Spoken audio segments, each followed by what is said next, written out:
күні бала жүр гүлдегі көріп таңданды. Сол сәтте ұшып бір ара сәлем деп оған тіл қатты. Бала айтты, қорықпаймын, дос болайық кішкентай. Ара күліп, менің де жолдас тапқым келеді.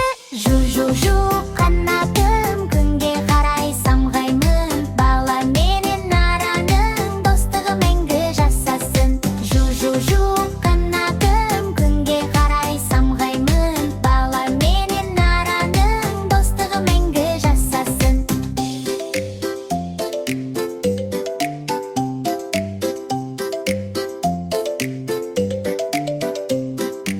Ара балын жинайды, бала оған көмектеседі. Екеуі жолда бірге жүріп, әр гүлге қуаныш береді. Жу-жу-жу